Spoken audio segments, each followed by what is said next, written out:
my channel. Welcome back to Jyoti Verma. I hope you guys are doing absolutely great and staying absolutely safe at home. Today we are going to deal with the chapter metals and non-metal, and that also part 2 beyond NCERT. So are you guys ready to go beyond NCERT with me? And if you guys are, then मुझे नीचे chat section में या फिर comment section में hashtag LGBN लिखना ना भूलिएगा। Hashtag LGBN का मतलब होता है hashtag let's go beyond NCERT, मतलब एनसीईआरटी से परे जाने वाले आज हम लोग। तो गाइस ये इस पर्टिकुलर चैप्टर का सेशन नंबर 2 है। तो सेशन नंबर 1 अगर आपने अभी तक नहीं देखा, जो कि कंबाइंड सेशन था, sorting materials into group, separation of substances, metals and non metals, ये तीनों का कंबाइंड सेशन था। तो गाइस वो जरूर जाके देख लो, विद एनसीईआरटी का सेशंस देखें, ठीक है, क्योंकि एनसीईआरटी में भी मैंने बहुत ज़्यादा इंपॉर्टेंट पॉइंट्स कवर कराए हैं एनसीईआरटी के सेशंस में, तो ज़रूर देखें। तो गाइस ये केमिस्ट्री क्लास 8 का, तो केमिस्ट्री का है, तो ऑफ कोर्स बहुत इंटरेस्टिंग होगा आज का ये टॉपिक एंड सबसे ज़्यादा इंपॉर्टेंट आज का ये पर्टिकुलर चैप्टर। तो guys, are you ready to go beyond NCERT with me? And if you guys are, then do not forget to write me hashtag LGBN in the comment section and live chat section of course, क्योंकि ये premiere video है तो live chat section ज़रूर होगा। Guys, now moving on to table of contents, मतलब आज आप पढ़ेंगे क्या क्या। सबसे पहले आपको ये जानना पड़ेगा ना कि आज आपको कितनी ज़्यादा नॉलेज हम लोग बढ़ाएंगे ताकि आप लोग इस वीडियो के एंड तक रह पाओ। तो चलिए गाइस बिगिन करते हैं पहले स्टार्टिंग से कि क्या क्या पढ़ेंगे। तो टेबल ऑफ कंटेंट्स में पहला नेम है यार chemical symbol of elements. Elements मतलब क्या, अगर ये आपको नहीं पता है तो फटाफट से मेरा metals and non metals NCERT in one shot का पार्ट 2 वीडियो देखो। उसमें मैंने काफ़ी ज़्यादा टॉपिक्स बियॉन्ड एनसीईआरटी भी कवर करे हैं, जैसे रिएक्टिविटी सीरीज, डिस्प्लेसमेंट रिएक्शन, तो ऑफकोर्स एनसीईआरटी का है, बट उसके सिवा मैंने काफ़ी ज़्यादा टॉपिक्स बियॉन्ड एनसीईआरटी कवर करे हैं, तो वो वीडियो ज़रूर देख लें। और इसीलिए इस चैप्टर के ज़्यादा बियॉन्ड एनसीईआरटी सेशंस नहीं है, क्योंकि मैंने उसी सेशन में काफ़ी ज़्यादा बियॉन्ड एनसीईआरटी डिस्कस कर दिया था। सो गाइस केमिकल सिंबल हम लोग एक बार देख लेंगे सारे के सारे एलिमेंट्स का, क्योंकि ये बहुत इंपॉर्टेंट होता है जब आप कभी भी पढ़ रहे होते हो। तो अगर आपको बोल दिया K+O2 तो यार आप तो कंफ्यूज हो जाओगे, ये K क्या होता है, ये O2 क्या होता है। तो ये आपको आना चाहिए ना कि K is equal to potassium, O2 is equal to oxygen. तो इन दोनों को प्लस साइन लगाए, मतलब उनको रिएक्ट कराने की हम लोग बात ऐसे कुछ कर रहे हैं। तो ये सारी चीज़ें जब आपको पता होंगी तो केमिस्ट्री काफ़ी ज़्यादा इजी हो जाता है, इसीलिए तो हम लोग बियॉन्ड एनसीईआरटी जाते हैं। फिर यार सेकंड टॉपिक में हम लोग कुछ इंपॉर्टेंट पॉइंट देखेंगे मेटल्स और नॉन मेटल्स के चैप्टर का, जिसके लिए आपको बियॉन्ड एनसीईआरटी जाना बहुत ज़रूरी है, बहुत इंपॉर्टेंट टॉपिक्स होंगे। फिर हम लोग सोडियम द मेटल ऑफ अमे, जो कि बहुत ज़्यादा इंपॉर्टेंट है। सोडियम के बारे में हम लोग थोड़ा और ज़्यादा पढ़ेंगे, एक स्टेप ज़्यादा, जिसमें हम उसकी यूजेस, डिस्कवरी और प्रॉपर्टीज और बहुत कुछ और भी पढ़ने वाले हैं। Now people some questions from the chapter, उसके बाद एग्जाम्पलर क्वेश्चन सॉल्व करेंगे। एग्जाम्पलर क्वेश्चन मतलब है ना, कुछ हम लोग रख लेंगे answer the following in short, answer the following in one sentence, answer the following in one word, explain the given scientific reason, से काफ़ी ज़्यादा एग्जाम्पलर क्वेश्चंस, इन सारी चीज़ों को एग्जाम्पलर क्वेश्चंस बोला जाता है, वो सॉल्व करेंगे। फिर ढेर सारे, तो guys chemical symbol of some elements. Potassium, अब यार पोटेशियम जो है ना वो एक एलिमेंट है, पर वो एलिमेंट में क्या है, मेटल, नॉन मेटल या फिर एक metalloid. How many of you guys know this, just do let me know. तो गाइस पोटेशियम जो है ना वो आपका एक मेटल है जिसका केमिकल सिंबल है K। ये काफ़ी ज़्यादा रिएक्टिव भी होता है, रिएक्टिविटी सीरीज में सबसे ज़्यादा टॉप पे ये होता है, ठीक है। Then moving on to sodium. अब यार सोडियम और पोटेशियम का तो जुड़वा भाई ही है, समझ लो, बस नाम अलग अलग रख दिए है। तो पोटेशियम भी ऐसा ही है, और पोटेशियम का केमिकल सिंबल है Na। Na का मतलब है पोटेशियम, ठीक है, N और ये A ऐसा होगा ये। एंड गाइस पोटेशियम, सोडियम और पोटेशियम दोनों ही एक समान काफ़ी ज़्यादा रिएक्टिव है। Guys now moving on to calcium. अब कैल्शियम क्या होता है, यार calcium is also a metal, ठीक है, calcium is also a metal जिसका केमिकल सिंबल होता है Ca। मैग्नीशियम Mg इसको बोलते हैं, aluminium Ai, zinc Zc, iron Fe, Fe बोलते हैं आयरन को, लीड को बोला जाता है उल्टा Pb, कॉपर को Cu बोलते हैं, ठीक है, कॉपर को बहुत ज्यादा इंपॉर्टेंट, कॉपर को बोलते हैं Cu, मर्क्यूरी को Hg जो कि लिक्विड फॉर्म में होता है room temperature basically. Then silver को Ag और गोल्ड को Au। अब यार मैंने भी देखा है काफी लोगों को इसमें काफी ज्यादा प्रॉब्लम होती है कि अब Ag और Au में कंफ्यूज हो जाते हैं और फिर क्या करते हैं जानते हो कि सिल्वर को Ag होता है तो गोल्ड का Ag लिख देते हैं, गोल्ड का Au होता है सिल्वर का Au लिख देते हैं। गाइस यहाँ ध्यान से देखो, सिल्वर में U लगेगा, ठीक है, आपको कैसे याद रखना है, सिल्वर का होगा U, गोल्ड का होगा G, गोल्ड का फर्स्ट लेटर क्या है G, सिल्वर को आप U रख लो, अगर गोल्ड G है तो सिल्वर ऑफ कोर्स U होगा, क्योंकि दो वर्ड यहाँ पे G और U ही है अलग अलग। अब यार सिल्वर के साथ U आ रहा है, गोल्ड के साथ G, गोल्ड के साथ हमने G क्यों रखा है, क्योंकि G फॉर गोल्ड और G फॉर G। अब यार ये होगा कैसे, आपको इसको याद कैसे करना है कि सिल्वर के साथ U आता है, ठीक है, सिल्वर के साथ U आता है तो हम U नहीं रखेंगे, मतलब हम लोग देंगे धोखा यहाँ पे पीपल। तो सिल्वर के साथ क्योंकि U आता है हम लोग U ना रख के सिल्वर के साथ हम लोग G रखेंगे उल्टा, और जहाँ गोल्ड का होता है G हम लोग गोल्ड का रखेंगे U। तो इस तरह करके आप इसको याद कर सकते हो। Moving on some VIP points, तो इसके लिए हम लोग कुछ ऐसे पॉइंट्स देखेंगे जो इस चैप्टर में काफ़ी ज़्यादा इम्पोर्टेंस रख रहे हैं। तो गाइस सबसे पहला जो इम्पोर्टेंट पॉइंट है वो है कि यार आपका जो आपका जो मेटल्स होता है उनमें सबसे ज़्यादा रिएक्टिव क्या होता है, मोस्ट रिएक्टिव मेटल आपका होता है guys sodium and potassium Na and K, ठीक है, ये तो आपके सबसे ज़्यादा रिएक्टिव मेटल्स होते हैं। अब लीस्ट रिएक्टिव क्या हो गया, बिल्कुल रिएक्ट नहीं कर रहा है, लीस्ट और फिर ये रिएक्टिव, ठीक है, तो लीस्ट रिएक्टिव होता है हमारा रिएक्टिविटी इस सीरीज में आता है नीचे गोल्ड। अब यार आप लोग सोच रहे हो ना, अच्छा चलो गोल्ड होता है लीस्ट रिएक्टिव, गोल्ड से भी कम रिएक्टिव क्या है, तो पीपल गोल्ड से भी कम रिएक्टिव होता है platinum. You need to remember this, gold से भी कम रिएक्टिव होता है हमारा प्यारा सा क्यूट सा प्लैटिनम। अब नेक्स्ट ये है कि रिएक्टिव जो काफ़ी रिएक्टिव है ये भी देख दिया, मोस्ट रिएक्टिव, ठीक है, इसको बोल देते हैं, और लीस्ट रिएक्टिव भी देख लिया। नाउ गाइस एक और जो इम्पोर्टेंट पॉइंट है वो है स्टेट। अरे यार काफ़ी आपके जो मेटल्स होते हैं वो हार्ड होते हैं, क्या मतलब है, they are going to be in solid form.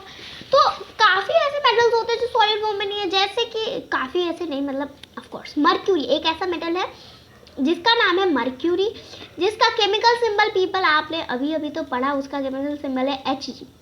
ये एक ऐसा मेटल है जो कि लिक्विड फॉर्म में होता है, मर्क्यूरी प्लैनेट वाला मर्क्यूरी नहीं, यहाँ पे ये मेटल वाला मर्क्यूरी, एलिमेंट वाला मर्क्यूरी है जो आपके थर्मोमीटर्स में होता है। ये सारा कर लिया आप लोगों ने। अब यार एक और इम्पोर्टेंट पॉइंट देखो, यहाँ पे ऐसा एक एलिमेंट है जो लिक्विड स्टेट में होता है, शाइनी ग्लॉसी सा होता है, वो है आपका आयोडीन। अब आयोडीन होता है आपका शाइनी, ठीक है, काफ़ी ज़्यादा अच्छा खासा शाइनी होता है, एंटीसेप्टिक होता है जो कि एक नॉन मेटल है, यूज़ होता है in the form of antiseptic, like healing में काफ़ी ज़्यादा इम्पोर्टेंस रखता है आयोडीन हमारा प्यारा सा।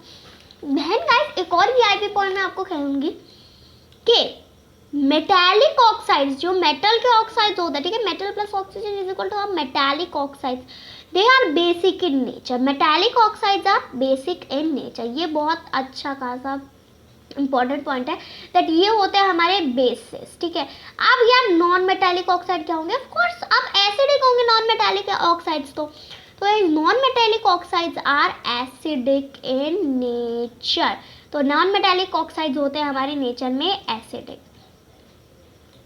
ठीक है। तो ये पॉइंट्स कुछ हैं जो आपको याद करने हैं, तो इसका एक स्क्रीनशॉट ले लीजिएगा ना। Guys sodium the metal of amaze के बारे में थोड़ा पढ़ते हैं, तो सबसे पहला क्या हमें पढ़ना है उसके यूजेस के बारे में, तो चलिए यहाँ पे यूजेस के बारे में पढ़ते हैं। तो यार सबसे पहला बेकिंग सोडा जो आपका होता है, बेकिंग सोडा का केमिकल सिंबल क्या है, वो होता है हमारा बेकिंग सोडा का जो बेकिंग में हम लोग यूज़ करते हैं NaHCO3, ठीक है। अब इसका केमिकल नेम होता है भैया यार, तो वो होता है सोडियम बाइकार्बोनेट, ठीक है यार, सोडियम बाइकार्बोनेट। अब यार आपका जो बेकिंग सोडा है वो बनता है किससे, सोडियम में से। अब आपका ले लेते हैं वॉशिंग सोडा, ठीक है, वॉशिंग सोडा जो कि हो गया Na2CO3, ऐसा ही है कुछ। तो यार ये जो है ना आपका, ये भी आपका बनता है सोडियम में से। एक और ले लेते हैं। अब हम लोग क्या लेने वाले हैं, now we guys are going to take here कि यार जो सोडियम है वो काफ़ी ज़्यादा मेडिसिन बनाने में भी यूज़ होता है यार, यूज्ड इन मेकिंग मेडिसिन, काफ़ी ज़्यादा केसेस में मेडिसिन बनाने में भी यूज़ होता है। देन पीपल टूथपेस्ट बनाने में भी ये यूज़ होता है, टूथपेस्ट। तो ये सारे यूजेज ऑफ सोडियम हो गए, ठीक है, आपको काफ़ी यूजेस नहीं पता थे तो इसीलिए मैंने बताया। अब यार अब ये आपके आ गए यूजेस था सारे, ठीक है, सोडियम के। अब हम लोग डिस्कवरी की तरफ मूव ऑन करते हैं, कैसे डिस्कवर हुआ, कैसे किसने ढूंढा। तो इसको ढूंढा है हमारे प्यारे सर हम्फ्री डेवी ने, ठीक है, सर हम्फ्री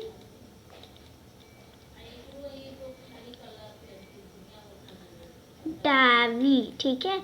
और कौन से ईयर में ढूंढा था आप, तो आप सबको मैं बता दूं 1807 में ढूंढा गया था। अब यार उसको क्या किया जाता है, it is prepared by the electrolysis of very dry molten sodium hydroxide, ठीक है, जो कि हो जाएगा आपका NaOH, the dry molten sodium hydroxide NaOH। Now guys ये इतना तो हो गया। अब ये सोडियम का उसका नाम कहाँ से मिलता है, ठीक है, सोडियम हम लोग क्यों बोलते हैं, हम लोग उसको कुछ भी बोल सकते थे, सोडियम नेम उसको मिलता है from the word, English word soda, ठीक है, इंग्लिश वर्ड है हमारा प्यारा सा सोडा, सोडा से सोडियम को अपना नाम मिलता है, काफ़ी ज़्यादा सिमिलर है, यही वो रीज़न है क्योंकि सोडा से उसका नाम सोडियम रखा गया है ना।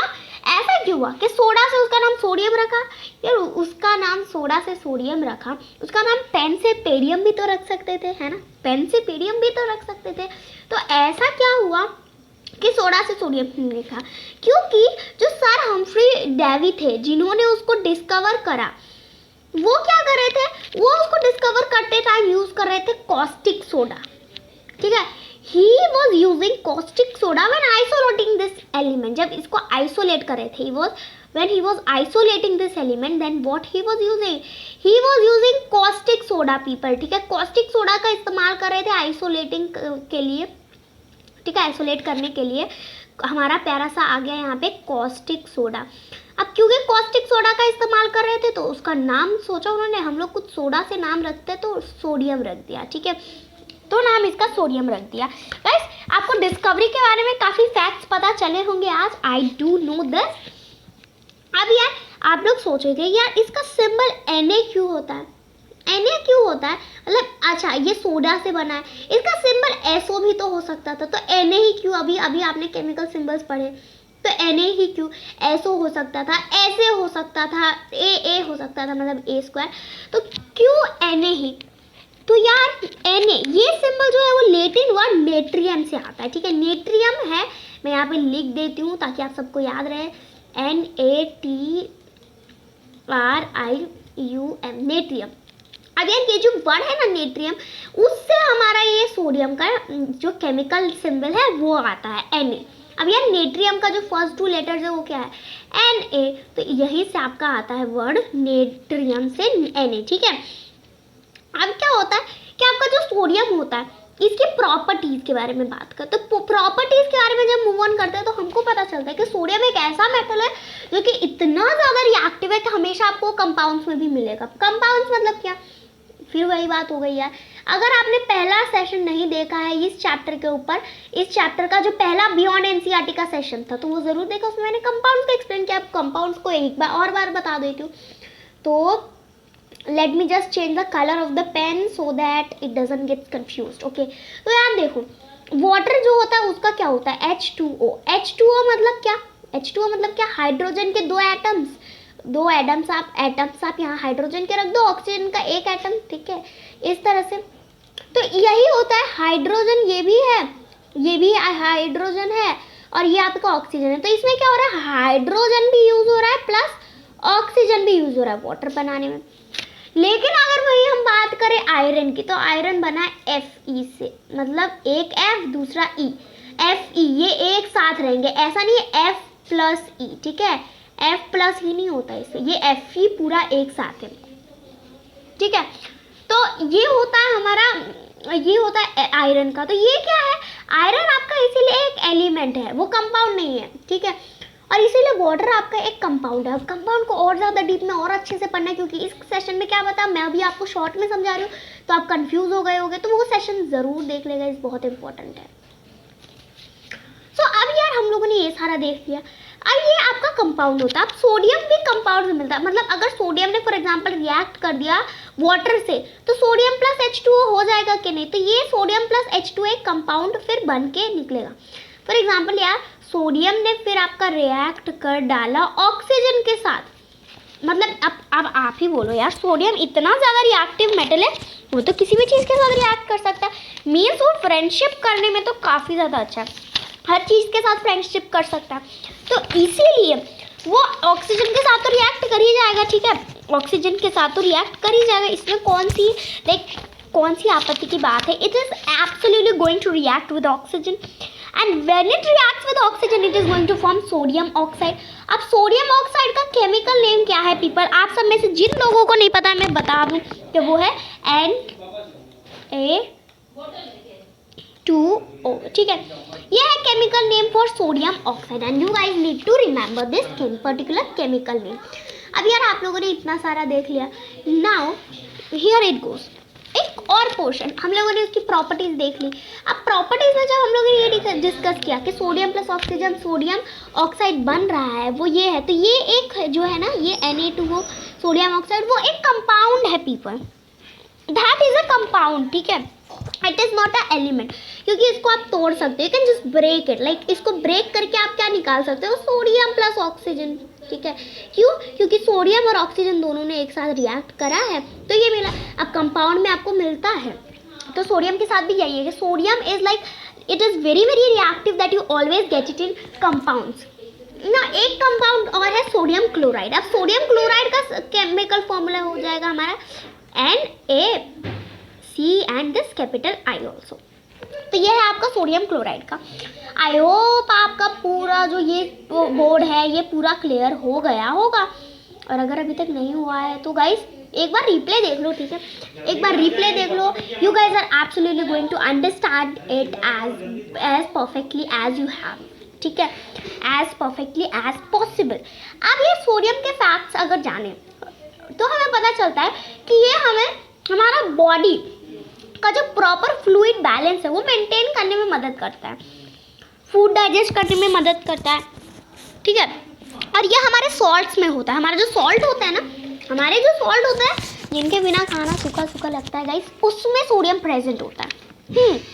अब our body loses sodium when we sweat, क्योंकि हम लोगों ने पढ़ रखा है ना, जब हम लोग स्वेट करते हैं तो क्या हमारे बॉडी से निकलता है यार, सॉल्ट निकलता है। अब हमारे बॉडी का जो सॉल्ट है उसमें क्या प्रेजेंट है, उसमें प्रेजेंट है यार सोडियम। तो सीधी सीधी बात होगी, जब सॉल्ट निकल रहा है तो हम लोग बोल सकते हैं सोडियम भी निकल रहा होगा।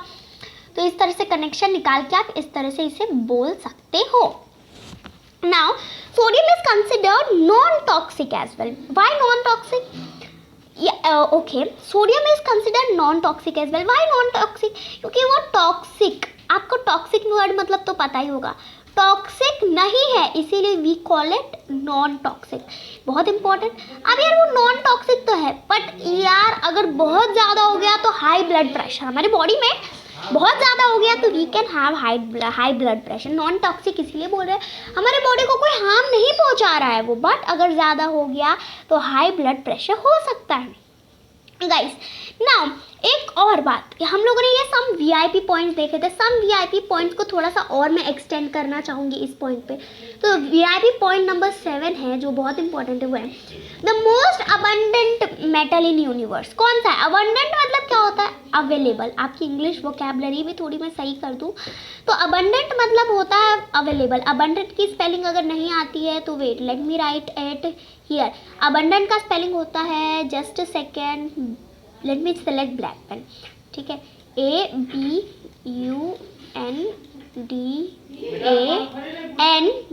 सो दिस इज अबंडेंट। अबंडेंट मतलब सबसे ज़्यादा जो अवेलेबल है ऐसा मेटल जो सबसे ज़्यादा यूनिवर्स में अवेलेबल है गाइस, वो है आयरन। आयरन सबसे ज़्यादा यूनिवर्स में अवेलेबल है, तो जो सबसे ज़्यादा अवेलेबल मेटल है वो है आयरन, जिसका केमिकल सिंबल था हमारा Fe, प्यारा सा, ठीक है। अब यार द मोस्ट अवेलेबल या फिर बोलो abundant metal in earth crust वो होता है एल्यूमिनियम, ठीक है, वो होता है एल्यूमिनियम। फैक्ट नंबर मतलब VIP point number 8, now we are at 8, ठीक है, तो होता है एल्यूमिनियम। नेक्स्ट इज यार एक और चीज़ कि जो एटम्स है, ठीक है, एटम्स जो होता है ना, एक और इम्पॉर्टेंट पॉइंट है 9th पॉइंट, कि हम लोग हमेशा एटम्स के बारे में पढ़ते हैं ना कि atom is indivisible, but atom is actually made up of some subatomic particles. Now what are those subatomic particles? They are electron, protons and neutrons. Electrons, ELECTRONS, electrons, protons, PROTONS, and neutrons, NEUTRONS. तो these are the subatomic particles that you need to remember. अब ये एक और important point, अब यहाँ पे point number 10 हम लोग ले रहे हैं ऑन स्क्रैच, ठीक है। An element which has 1 or 2 guys remember, an element, any element which is having like 1, 2 or 3 electrons at the end layer, then that will be known as a metal. सबसे ज़्यादा important point. अब आप लोग यही पूछ रहे होगे कि मैम हम लोगों ने पढ़ा यार, हम लोगों ने मेटल्स के बारे में क्या एक पॉइंट पढ़ी थी कि मेटल्स के बारे में हमने एक पॉइंट पढ़ी थी कि दे आर मेलिएबल, मतलब हम लोग जब उसको बीट करेंगे, जब उसको हथौड़े से मारेंगे, then they are going to turn to thick sheets. दूसरा पॉइंट पढ़ा था कि they are ductile, actually they are ductile, ductility के बारे में पढ़ा था, है ना। They can be turn to thin wire, stretch into thin wire.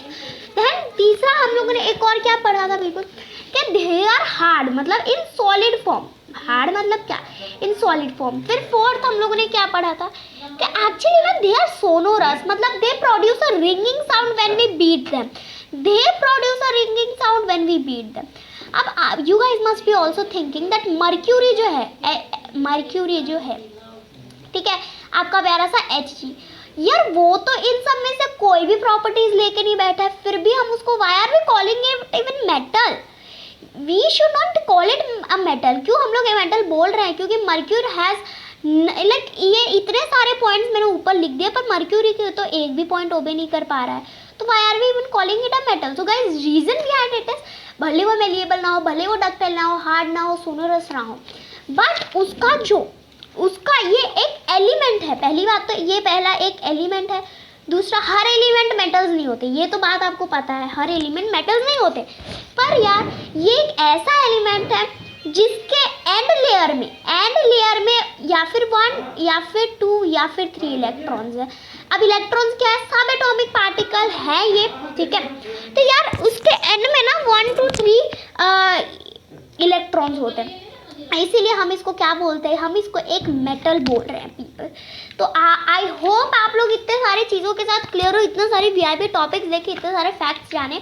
अब हम लोग एग्जाम्पल क्वेश्चंस की तरफ मूव ऑन करते हैं पीपल, क्योंकि अब यार बहुत हम लोगों ने पढ़ लिया। अब थोड़ा आपको टेस्ट भी करते हैं कि इतना ज़्यादा हम लोगों ने पढ़ा, आपको समझ में आखिर कितना है, आपको याद कितना है। हमारे देखो ये जो क्वेश्चंस होंगे, ये क्वेश्चन होंगे NCERT के पार्ट 1 सेशन, NCERT के पार्ट 2 सेशन, बियॉन्ड NCERT के part 1 session plus beyond NCERT के पार्ट 2 सेशन। इन चारों सेशन के जो क्वेश्चंस है वो मैंने एक साथ इकट्ठा करे हैं और इस सेशन में पूछ लिया है। तो आप सबको क्या करना है कि अगर आपने चारों के चारों सेशन नहीं देखे तो यार what you doing guys, go and watch दो सेशन राइट अवे, ठीक है, गो एंड वॉच दो sessions right away.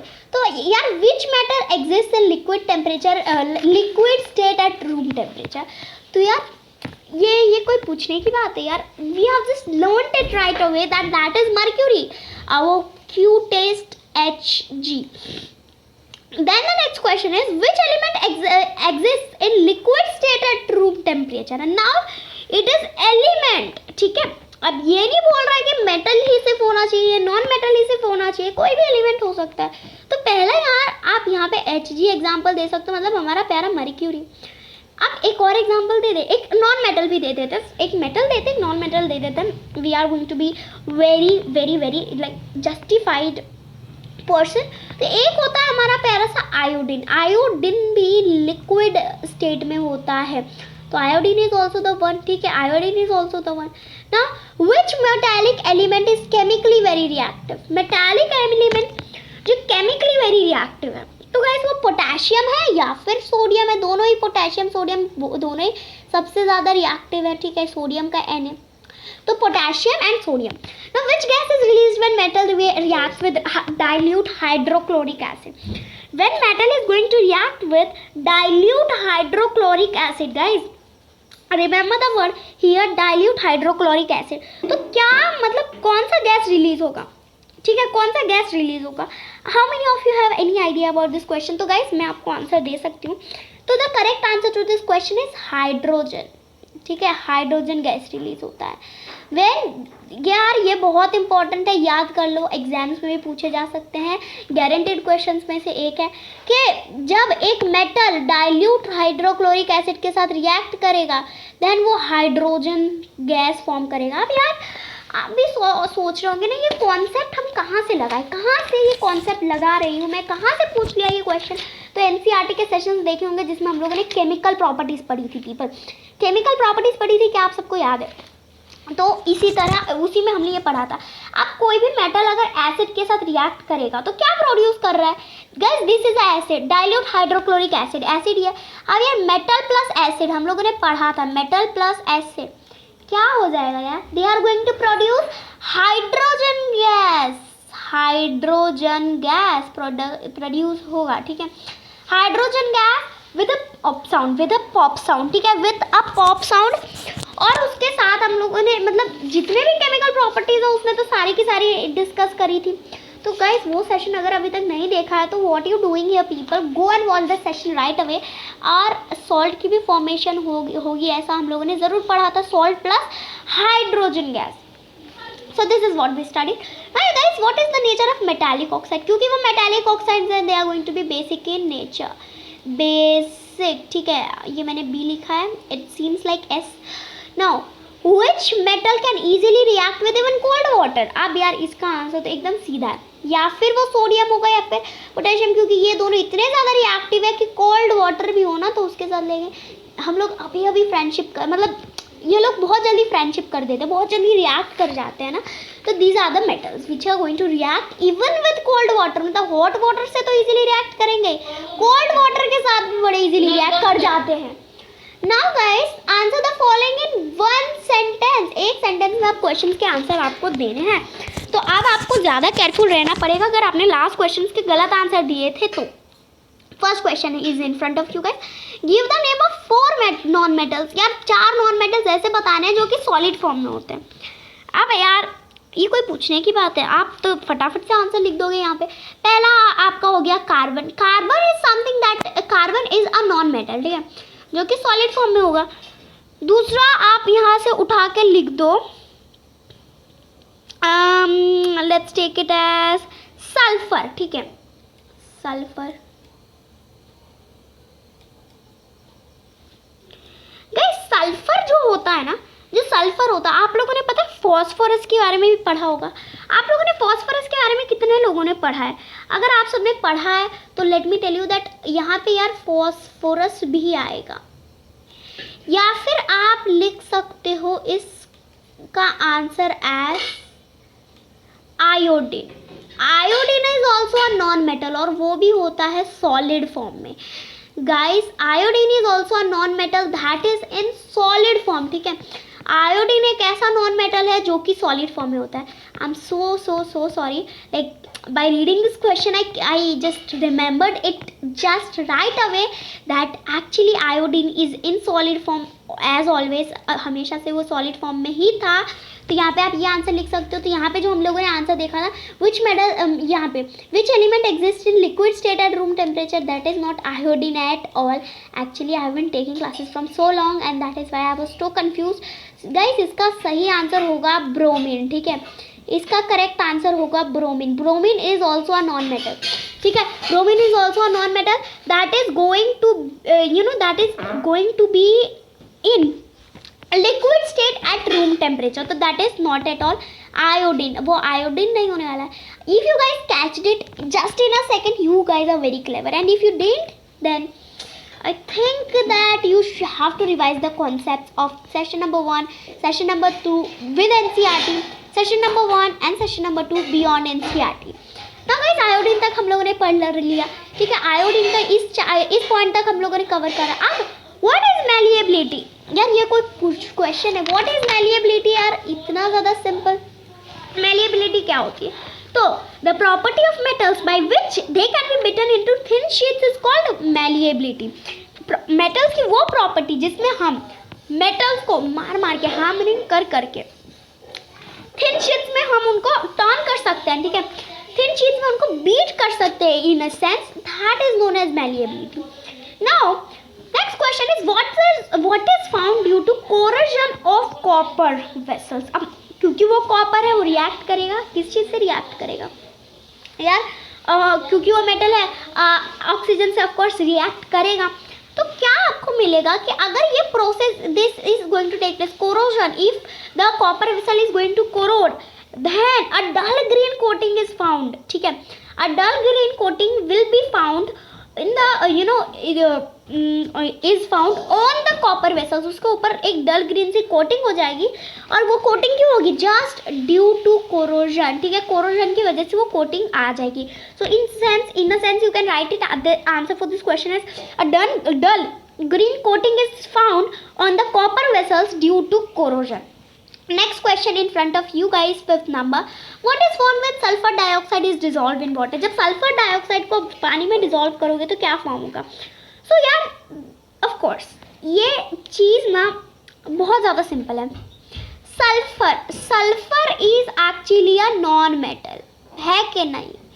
sulfur is actually a non metal. अब ये डाइऑक्साइड मतलब क्या? Non metal plus oxygen, that is going to be acidic in nature.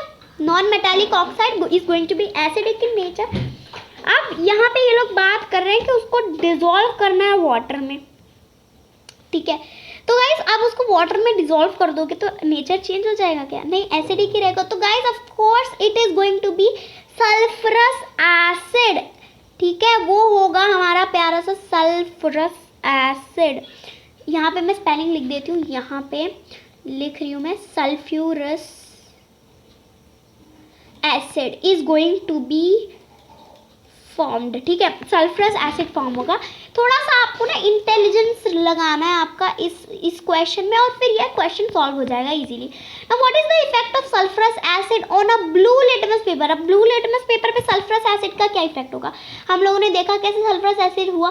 Sulphur dioxide when dissolved in water. तो अब बोल रहे हैं कि इफेक्ट क्या होगा सल्फरस एसिड को जब ब्लू लिटमस पेपर पे डालेंगे.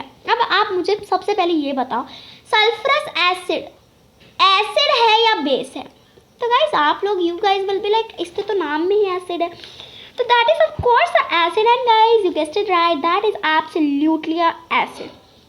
ठीक है, तो यार एसिड का क्या है फंडा? एकदम सिंपल सा एसिड का एक फंडा बता दो.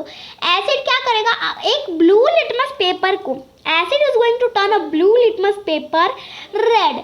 तो यार अगर हम लोग what is the effect of sulphurous acid on blue litmus paper?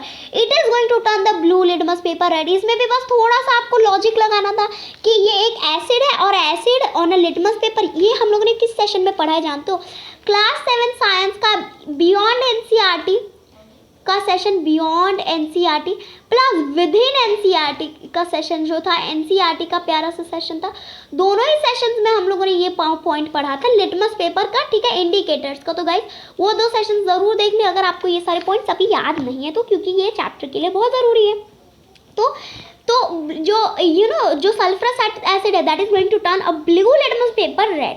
तो गिव 3 नेम्स ऑफ मेटलॉइड्स. अब मेटलॉइड्स क्या होते हैं? जो कि ना मेटल होते हैं ना नॉन मेटल होते हैं, बीच में आधे मेटल्स आधे नॉन मेटल्स, तो उनको बोलते हैं मेटलॉइड्स. अब उनके 3 नेम देने की बात आ रही है तो आप लिख सकते हो यार बोरोन. ठीक है, boron, then germanium. Germanium is also a metalloid. Germanium, then silicon. Okay, पहले germanium लिख दूँ फिर silicon लिखती हूँ.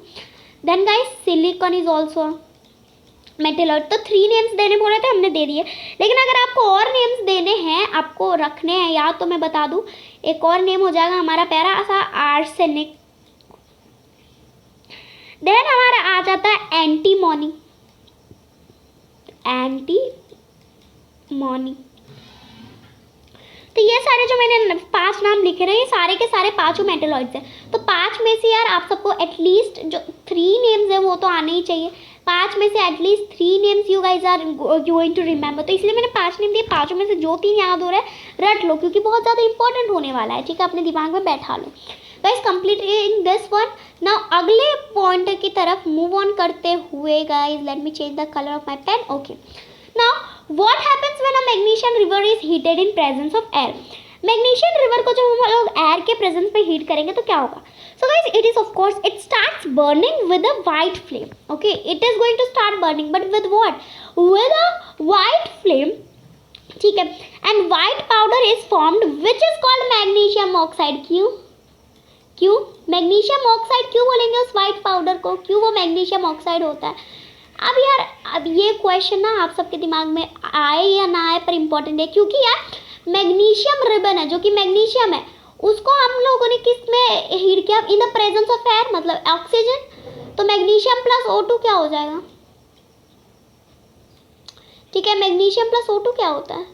How many of you guys know it? Of course, magnesium oxide, because it is a metallic oxide. ठीक है, तो metallic oxide is going to be basic in nature. ये भी आप सबने पढ़ रखा. तो magnesium oxide is going to be formed. So in a sense you can write its answer as it starts burning with a white flame and white powder is formed, which is called magnesium oxide. Now can we store the solution of zinc sulfate in a vessel of aluminium. क्या कर सकते हैं हम लोग. अगर आपको इसका answer नहीं आता है तो आप लोगों को कॉन्सेप्ट क्लियर नहीं है, तो एक बार और विद इन एनसीईआरटी के 2 सेशंस एंड बियॉन्ड एनसीईआरटी के 2 सेशंस ज़रूर देख लें अगर अभी कॉन्सेप्ट क्लियर नहीं हुए तो क्या हम लोग ये सारे जो क्वेश्चंस है ना केमिकल नेचर वाले क्वेश्चंस है, मतलब उनका केमिकल प्रॉपर्टीज़ के वाले क्वेश्चंस पूछे हुए हैं यहाँ पे. तो हम लोग जिंक सल्फेट को एल्यूमिनियम के वेसल में स्टोर कर सकते हैं या नहीं, ये सवाल में पूछा हुआ है. तो यार आप सब में से कितने लोगों को ये आंसर आता. आई होप कि आप सब में से the majority of people watching this video knows the answer, because you guys must have watched my older sessions and this is the reason. तो गाइज इसका आंसर आप लोग मुझे कमेंट सेक्शन में बताना मत भूलिएगा. Let's see that how many of you guys have concentrated and studied these topics in detail with me. ठीक है, कितने लोगों ने ये टॉपिक्स मेरे साथ बहुत अच्छे से पढ़े हैं and how many of you guys actually remember this topics. मतलब याद कितनों को है, पढ़े तो सब ने होंगे पर याद आप सब में से है मेजॉरिटी ऑफ द पीपल को या नहीं. That is what I want to see and that is what we are going to see by looking at the comment section. तो कमेंट्स में आंसर लिखना प्लीज़ प्लीज़ प्लीज़ मत भूलिएगा. Next question is write the physical properties. ठीक है, write the physical properties of metals. Metals की physical properties क्या होती है गाइस, ये तो यार इजी सवाल हो गया, इजी सा सवाल हो गया. तो फिजिकल प्रॉपर्टीज क्या होती है मेटल्स की, तो यार हम लोगों ने अभी अभी रिवाइज करा था दैट मेटल्स आर डक्टाइल, ये पढ़ा था, मेटल्स आर डक्टाइल. एक और हम लोगों ने पढ़ा था वो था कि they are malleable, they are good conductors of heat and electricity. then they produce ringing sound when we beat them and they are sonorous, they are shiny, then they are hard and in solid form. ठीक है, they are generally hard and in solid form. तो ये सारे physical properties of metals हो गए. अब what are the uses of metals, क्या क्या यूज में आ जाते हैं वो. तो यार क्योंकि मेटल्स जो होते हैं गुड कंडक्टर ऑफ इलेक्ट्रिसिटी होते हैं, we use them as wires. ठीक है, क्योंकि अच्छे से इलेक्ट्रिसिटी कंडक्ट भी कर रहे हैं, साथ साथ में दूसरा क्या है कि डक्टाइल भी है, तो वायर्स बना सकते हैं. डक्टाइल क्यों चाहिए हम लोगों को, क्योंकि हाँ हम लोग को उनको खींचना होता है, स्ट्रेच करना होता है वायर्स में. और पहला दूसरा गुड कंडक्टर क्यों, क्योंकि अगर खींच भी डाला तो अगर इलेक्ट्रिसिटी कंडक्ट कर ही नहीं रहा है तो वायर किस काम का. तो that is why metals are used as like copper wires आपने देखो कि एल्यूमिनियम वायर्स देखेंगे, ये रीजन से होते हैं. देन नेक्स्ट है काफ़ी ज़्यादा यूटेंसिल्स बनाने के लिए भी, जैसे फॉर एग्जांपल कॉपर एल्यूमिनियम के यूटेंसिल्स बनते हैं. ठीक है, यूटेंसिल बनाने के लिए भी यूज़ करते हैं। एंड देन एल्यूमिनियम के foil, silver foils aluminium foil बनते हैं because they can be beaten into thin sheets because they are malleable. Then iron के काफ़ी ज़्यादा ब्रिजेस भी बनते हैं आजकल। तो देन ऐसे बहुत सारी यूजेज हैं, तो आप मेंशन कर सकते हो। ऑर्नामेंट्स हम लोग पहनते हैं ना गोल्ड एंड सिल्वर के, वो भी मेटल्स के ही होते हैं। तो ये सारे ही जो ये है ना वो है आपके uses of metals. Now what are the uses of non metals guys? Non metals के क्या क्या यूजेस हैं? तो एक तरह से आप ले लो कि non metal, coal is a non metal. अब कोल जो है कोल मतलब कार्बन, ठीक है। तो आपका जो ग्रेफाइट होता है it is the form of form of carbon only, तो वो यूज होता है पेंसिल्स बनाने के लिए। सेकेंडली यार फॉस्फोरस मैच स्टिक्स बनाने के लिए यूज होता है। Phosphorus is used in making match sticks. काफ़ी ज़्यादा फर्टिलाइजर्स भी फॉस्फोरस के बन गए guys. Chapter number 1 crop production and management में आपने पढ़ा था NPK मतलब नाइट्रोजन, फॉस्फोरस एंड K का मतलब पोटेशियम, ये पढ़ रखा था आपने। देन यार आपका जो बहुत सारे फायर वर्क होते हैं, कॉस्मेटिक्स होते हैं, इन सब बनाने के लिए भी यूज़ होता है। अब फायर वर्क्स में यूज़ होता है हमारे प्यारे से सल्फर का, ठीक है, सल्फर का यूज़ होता है वहाँ पे भी। और भी ज़्यादा अगर आपको पॉइंट्स नोट करने हैं तो नोट कर सकते हैं, जैसे आयोडीन, ठीक है। आयोडीन जो कि एक एंटीसेप्टिक है जिसको हम लोग बोन्स पे लगाते हैं, क्यों? क्योंकि वो एक एंटीसेप्टिक है ऑफ कोर्स, ये रीजन हो गया। तो वो भी एक नॉन मेटल ही है। देन और ज़्यादा होती है तो oxygen is a life sustaining non metal, मतलब ज़िंदगी दे रहा है हमको एक ऐसा नॉन मेटल। फिर एक और यूज़ लिखना चाहते हो तो आप यहाँ पे लिख सकते हो कि potassium is used in making fertilisers, ठीक है। देन एक और चीज़ मतलब और ज़्यादा पॉइंट्स है तो of course you guys can write a lot. Sulphur जो होता है वो पेंट और बहुत ज़्यादा कॉस्मेटिक्स बनाने में भी यूज़ होता है हमारा प्यार sulphur, that is used in making paint and various cosmetics. तो ये सारे यूजेज हो गए हमारे नॉन मेटल्स के, ये सारे आपको रट लिए होंगे आप सबने ध्यान से अगर मेरी आवाज़ सुनी होगी तो। एक क्वेश्चन था, can we store zinc sulphate in a vessel of aluminium why? तो इसका आंसर आप लोग मुझे कमेंट सेक्शन में अगर अभी तक नहीं बताया है, आप सबने टाइप नहीं करा है तो अभी कर दो, क्योंकि अब मैं आंसर इसका बता दूंगी। क्योंकि गाइस ये एग्जाम्पलर क्वेश्चन का सॉल्यूशन हम लोग देखेंगे। अगर बाय द चांस अगर कुछ पीपल ऐसे होंगे जिनको इसका आंसर नहीं आता होगा तो लाइक उनको सीखने का भी मौका नहीं मिलेगा। अगर आप लोग कमेंट नहीं कर रहे हो तो मुझे ये एक्सप्लेन करना होगा, तो इसीलिए मैं इसको भी एक्सप्लेन कर देती हूँ। I thought that let's not confuse you guys, तो इसको एक्सप्लेन कर देते हैं यहाँ पे थर्ड वाले क्वेश्चन को। तो यार हम लोग कभी भी जिंक सल्फेट को एल्यूमिनियम वेसल में स्टोर नहीं कर सकते। The answer to this is no. क्यों? क्योंकि यार रिएक्टिविटी सीरीज डिस्प्लेसमेंट रिएक्शन का टॉपिक फिर आ रहा है यहाँ पे। चलो मैं आपको एक वाइट स्क्रीन लेके जाती हूँ और आपको दिखाती हूँ। गाइस आप लोगों ने डिस्प्लेसमेंट रिएक्शन पढ़ा होगा, अगर नहीं पढ़ा है तो बियॉन्ड एनसीईआरटी का इन एनसीईआरटी का, ठीक है, एनसीईआरटी का 1 शॉर्ट सेशन है मैं जो लेती थी पहले, उसका सेशन नंबर 2 देखो, ठीक है। सेशन नंबर 2 में मैंने डिस्प्लेसमेंट रिएक्शन समझाया, तो सेशन नंबर 2 ज़रूर देख लें। अब डिस्प्लेसमेंट रिएक्शन में क्या हो रहा है यार? डिस्प्लेसमेंट रिएक्शन में कुछ नहीं हो रहा, बट A+B वाला वहाँ पे फंडा हम लोग यूज़ कर रहे होते हैं। A+B वाला फंडा कैसा है अगर आपको अभी तक नहीं पता, हम लोगों ने काफ़ी अच्छे प्यारे एग्जाम्पल्स लिए थे वहाँ पे। तो इसमें होता क्या है डिस्प्लेसमेंट रिएक्शन में कि AB+C वो बन जाता है आपका A+BC। अब AB+C+BC आप लोग कंफ्यूज हो रहे होंगे, अगर आपने वो सेक्शन नहीं देखा होगा देख लिया होगा तो कंफ्यूजन की तो बात ही नहीं है। तो यार देखो A है और B है। अब डिस्प्लेसमेंट रिएक्शन में क्या हो रहा है कि A-B है, दोनों बेस्ट फ्रेंड्स हैं, और जो C है वो अकेला है। लेकिन अब क्या हो रहा है, वो लोग तीनों के तीनों एक पार्टी में जाते हैं, ठीक है, और क्या होता है दोस्ती बदल जाती है। मतलब A को है ना अकेला छोड़ देता है और B चला जाता है C के साथ, like let's become best friends, let's leave A। तो ये होता है डिस्प्लेसमेंट रिएक्शन में। अब यही यार डिस्प्लेसमेंट रिएक्शन को पढ़ना बहुत ज़्यादा इंपॉर्टेंट है, क्योंकि ये क्वेश्चन, ये जो सवाल है वो डिस्प्लेसमेंट रिएक्शन के कॉन्सेप्ट से, कॉन्सेप्ट यहीं पे आप लोगों को कॉन्सेप्ट लगाना होता है साइंस में, केमिस्ट्री में खासकर।